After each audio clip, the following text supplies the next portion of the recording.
याड लागलं र, रंगलो तुझ्यात याड लागलं र. काय वेड लावलं होतं या गाण्याने. गाण्याने वेड लावलं याचं कारण आपण सगळे प्रेमात बुडालेली माणसं आहोत किंवा प्रेमासाठी आसुसलेली माणसं आहोत. कारण प्रेम ही भावनाच अशी आहे. म्हणजे मी जन्मायच्या आधी कुठलं गाणं होतं अनारकली मधलं, मोहब्बत ऐसी धडकन है जो समझाई नहीं जाती, किंवा प्यार किया तो डरना क्या, मुगले आझम. आज तागायत किती पॉप्युलर गाणी ती. मी जेव्हा त्या प्रेमाच्या वयात गेले ना, त्यावेळेला आलं परदेसिया मैंने तुझको दिल दे दिया, नंतर आलं देखा एक ख्वाब तो ये सिलसिले हुए, आणि आता आलं याड लागलं.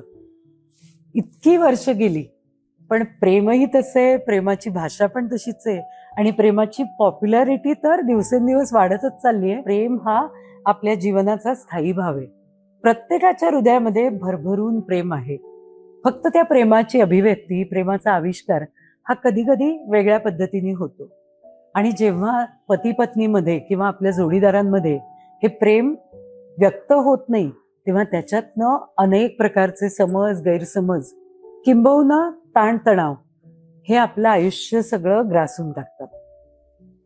हे बदलता येतं कसं, ते H2Oच्या आजच्या भागामध्ये आपण शिकणार आहोत. कारण प्रेमाची भाषा असते लव्ह लँग्वेज, आणि तीच तर नेमकी काय आहे हे आजच्या भागामध्ये आपल्याला शिकायचं.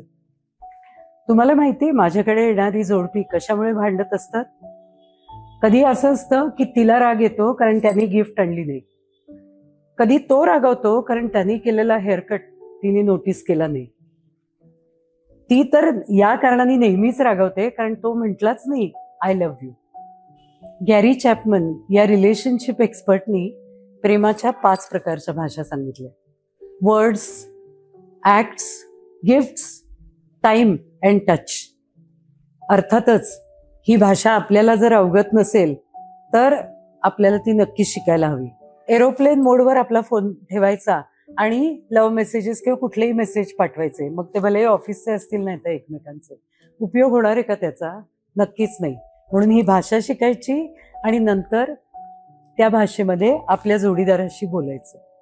Language of affirmation. ॲफर्मेशन म्हणजे काय तर बोलणं, पॉझिटिव्हली बोलणं. काय असते ही भाषा? तू मला इतकी आवडतेस, तू म्हणजे माझी सगळी दुनिया आहेस, मी तुझ्याशिवाय जगूच शकत नाही. या आणि अशा प्रकारची एक्सप्रेशन्स ही प्रेमाची एक भाषा असते. दुसरी भाषा असते ती ऍक्ट्स ऑफ सर्व्हिस, म्हणजे काहीतरी करणं दुसऱ्या व्यक्तीसाठी. उदाहरण म्हणजे ती दमून आली आहे, तिच्या हातामध्ये कॉफीचा कप देणं, सिनेमाची तिकीटं काढणं, किंवा त्याला तो ऑफिसला जाताना त्याची बॅग हातात नेऊन देणं किंवा त्याच्या कामामध्ये मदत करणं. या सगळ्या ऍक्ट्स ऑफ सर्व्हिसेस. यानंतरची भाषा आहे ती म्हणजे गिफ्टिंग. गिफ्ट अर्थातच ऑब्जेक्टिव्ह स्वरूपात तर असतेच, जी बहुतांशी वेळेला आपण वेडिंग अॅनिव्हर्सरी किंवा वाढदिवस अशा वेळेला लक्षात ठेवून देत असतो. पण कधी कधी यामध्ये सुद्धा लक्षात ठेवण्यात सुद्धा गडबड होते बरं का, आणि मग समोरच्या व्यक्तीला भरपूर राग येतो. पण नुसतं वाढदिवस किंवा लग्नाचा वाढदिवस एवढंच गिफ्टचा ऑकेजन असू शकतो का? जोडप्यांसाठी गिफ्टचं ऑकेजन हा कुठलाही दिवस असू शकतो. आज ती खूप छान दिसतीये, आज तुम्हाला काहीतरी छान झालंय ऑफिसमध्ये, अशा वेळेला तुम्ही तिच्यासाठी येताना एक छोटंसं जरी काहीतरी आणलं त्याने किती खुश होऊन जाईल बघा. आणि म्हणून गिफ्टिंग ही सुद्धा एक प्रेमाची महत्वाची भाषा असते. तेव्हा पुढच्या अॅनिव्हर्सरीला किंवा वाढदिवसाला जशी गिफ्ट देणार आहात, जसं प्लॅन करणार आहात, तसं त्याच्या आधी येणारा प्रत्येक दिवस सुद्धा आज का नको ते सेलिब्रेशन म्हणून ती किंवा तो दोघांनी नक्की गिफ्ट द्यायची आहे. यानंतरची पुढची भाषा आहे ती म्हणजे क्वालिटी टाइम. आज आपण सगळेच जण घड्याळाच्या काट्यामागे पळत आहोत. आपलं करिअर, आपलं बाहेरचं जग, यामध्ये एकमेकांसाठी वेळ तो किती मिळतो आपल्याला, पण जो काही वेळ मिळतो ती क्वांटिटी महत्वाची नसते, तर एकमेकांसाठी दिलेला वेळ हा क्वालिटी टाइम असला पाहिजे. क्वालिटी टाइम म्हणजे नेमकं काय तर ज्या वेळेला तुम्ही भेटता त्यावेळेला हे जग म्हणजे फक्त तू आणि मी आहोत, काही क्षणापुरती का होईना ही भावना दोघांच्या मनात आली आणि ती तुम्ही एक्सप्रेस केलीत, तर तो होतो क्वालिटी टाइम. म्हणजे त्यावेळेला आपण फोन घ्यायचा नाही, मेसेज बघायचा नाही, मोबाईल तर फेकूनच द्यायचा आहे, लॅपटॉपपासून पण बाजूला बसायचे, टीव्ही बघायचा नाहीये आणि फक्त तू आणि मी. भलेही तो वेळ 5 मिनिटाचा असेल, नाहीतर अर्ध्या तासाचा असेल, नाहीतर 1 तासाचा असेल. मग यावेळेला गप्पा मारा, दिवसभरात काय काय घडलंय हे एकमेकांशी शेअर करा, किंवा मस्त हातात हात घालून फिरायला जा. काहीही करा, पण त्यावेळेला आपल्या जोडीदाराला ही भावना येऊ द्या की ही व्यक्ती किती माझ्यावर प्रेम करते, ही माझी किती काळजी करते. आणि म्हणून क्वालिटी टाइम हा खूप महत्वाचा आहे. आणि शेवटचा प्रकार जो लव्ह लँग्वेजचा आहे तो म्हणजे शारीरिक स्पर्श. स्पर्शाची भाषाच वेगळी आहे. स्पर्श हा जादू असतो. कोणीही कोणाला स्पर्श करू द्या, त्यामधनं एक वॉर्मथ, आपल्या हृदयाच्या भावना या स्पर्शामुळे समोरच्या व्यक्तीपर्यंत बोलतात. आणि म्हणूनच अगदी छोट्या बाळाला सुद्धा आपण जेव्हा असं पकडतो तेव्हा ते खूप कम्फर्टेबल असतं. जोडीदारांमध्ये तर अर्थातच हातात हात पकडणं, हात तुझ्या हातात धुंद ही हवा, अशी प्रेमगीतं तर आपण ऐकलेलीच आहे.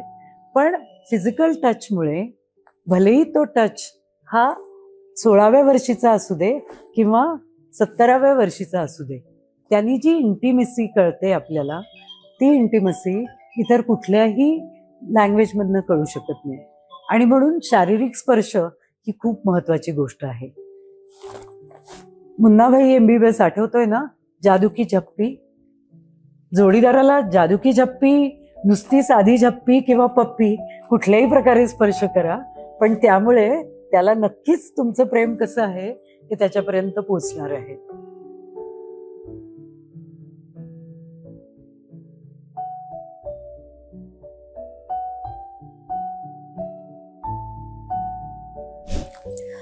हा, एक गोष्ट मात्र महत्वाची आहे. तुमची आणि तुमच्या जोडीदाराची लव्ह लँग्वेज वेगवेगळी असू शकते. म्हणजे जी गोष्ट तुम्ही अपेक्षा करत असाल, कदाचित तुमच्या जोडीदाराची ती भाषा वेगळी असते. आठवतंय दीपिकाचं वाक्य, तुम्हारी डिक्शनरी एकदम बकवास आहे, बरोबर आहे? असं बकवास वगैरे म्हणायचं नाही एकमेकांना. आपण फक्त एवढं म्हणायचंय की तुला नेमकं काय आवडतं, तुला कशाने बरं वाटतं, हे आपण विचारल्याने आपण कुठेही कमी पडणार नसतो. उलट त्यातून तुमची भाषा त्या तुमच्या जोडीदाराच्या हृदयापर्यंत नक्कीच पोचणार आहे. आणि त्या हृदयाला हे कळणार आहे की या हृदयीतून त्या हृदयी आपलं प्रेम कसं फ्लो हा वाहतो आहे. अर्थातच काही वेळेला त्याची थोडी ऍक्टिंग केली तरी सुद्धा चालेल, मनात कदाचित नसेल सुद्धा, पण जाऊ देत ना. ती भाषा एकमेकांपर्यंत पोचली की आपोआप इकडे एंडॉर्फिन सिक्रेट होतात, हॅप्पी हॉर्मोन्स तयार होतात, आणि मग ही लँग्वेज जी आहे ती पुढचं सगळं काम करते. तेव्हा प्रेमाची भाषा प्रत्येकाला शिकायलाच हवी. गोड बोलून बघा, आपल्या जोडीदाराला जे आवडते त्या भाषेत बोलून बघा, आणि बघा छोट्या छोट्या गोष्टींमध्ये येणारी नाराजी, छोटे छोटे दुःख, छोटे छोटे रागाचे प्रसंग सगळे कसे चुटकीसरशी निघून जातील. तेव्हा आजच्यासाठी एक महत्वाचं होमवर्क देते मी तुम्हाला. What is your love language and what is your partners love language.